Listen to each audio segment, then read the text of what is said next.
ఈరోజు అవినాష్ అడిగిన ప్రశ్నలకు సరైన సమాధానాలు చెప్పలేని వీరంతా చిన్న పిల్లాడైనా అవినాష్ను దూషించడం, అవినాష్ను తెరమరుగు చేయాలనుకోవడం ఎంతటి దారుణమైన కార్యక్రమం అన్నది ప్రతి ఒక్కరూ కూడా గమనించమని అడుగుతా ఉన్నా.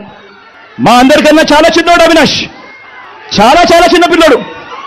అటువంటి పిల్లల జీవితం నాశనం చేయాలని చెప్పి నిజంగా ఇంత పెద్ద పెద్ద వాళ్ళందరూ కూడా కుట్రల్లో భాగమవుతా ఉన్నారంటే నిజంగా వీళ్ళంతా మనుషులేనా అని చెప్పి సందర్భంగా అడుగుతా ఉన్నా.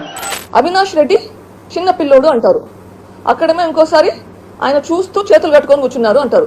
మనకు ఒక రాజ్యాంగం ఉంది, కాన్స్టిట్యూషన్ అన్నది ఒకటి ఉంది. చిన్న పిల్లోళ్ళకి పదవులు ఇవ్వరు, కంటెస్ట్ చేయడానికి కూడా అర్హత ఉండదు. ఎంపీ అంటే ఒక బాధ్యత. ఇది 3వ ఎంపీగా కంటెస్ట్ చేపిస్తున్నారు, నిందితులను కంటెస్ట్ చేపిస్తున్నారు. ఎంపీ అంటే బాధ్యత, పిల్లోళ్ళకి ఇవ్వరమ్మా. పిల్లోళ్ళైతే స్కూల్కి వెళ్ళొచ్చు, పిల్లోళ్ళకి బాధ్యతలు ఇవ్వరు ఇట్లాంటివి. ఇది సీరియస్ రెస్పాన్సిబిలిటీ. నిందితులను, సిబిఐ నిందితులు అన్న వాళ్ళని మీరు ప్రోత్సహిస్తున్నారు. దయచేసి ఇట్లా చేయకండి. ఇంకా ఏమంటే అంటారు, ఆపోజిట్ సైడ్ వాళ్ళతో చేతులు కలిపామంట. వివేకానంద రెడ్డి గారు, నీ చిన్నాన్న గారు, మా నాన్నగారు అతి దారుణంగా, కిరాతకంగా గొడ్డలితో నరికి నరికి చంపినారు. 5 సంవత్సరాలుగా దీని గురించి పోరాడుతున్నా ఇప్పుడు మీకు రాజకీయాలు కనిపిస్తున్నాయి. ఈ 5 సంవత్సరాలు ఆయన సంగతి మర్చిపోయినారా? ఈ 5 సంవత్సరాలు ఆయన గురించి ఎప్పుడైనా మాట్లాడారా? ఈ రోజు మీకు వివేకానంద రెడ్డి గుర్తొచ్చారు. 5 సంవత్సరాలు ఎక్కడికి పోయారు మీరు? ఎన్నిసార్లు మిమ్మల్ని బంగపోయినా నాకు అపాయింట్మెంట్ ఇవ్వండి, లెటర్లు రాసిన, చీఫ్ మినిస్టర్ గారికి లెటర్లు రాసిన, ఎందుకు నాకు జవాబు రాలేదు?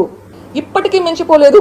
ఎట్లయితే వివేకానంద రెడ్డి గారికి న్యాయం జరగాలని ఇంతమంది నాకు సపోర్ట్ చేస్తున్నారో అట్లానే మిమ్మల్ని కూడా అడుగుతున్నాను, ఈ రోజుకి మించిపోలేదు. Please support me, please support the cause of justice. Vivekananda Reddy గారికి న్యాయం జరిగేదానికి మీ సహకారం కావాలి, దయచేసి సపోర్ట్ చేయండి. ఈ ఎలక్షన్స్ లో నేను విన్నపించుకునేది, సిబిఐ అక్యూజ్డ్ అని చెప్పిన వాళ్ళని కంటెస్ట్ చేయించొద్దు, వాళ్ళకి ఓట్లు వేయొద్దు అని వేడుకుంటున్నాను. మిమ్మల్ని కూడా వేడుకుంటున్నాను, అక్యూజ్డ్ కి పొజిషన్స్ ఇవ్వకండి.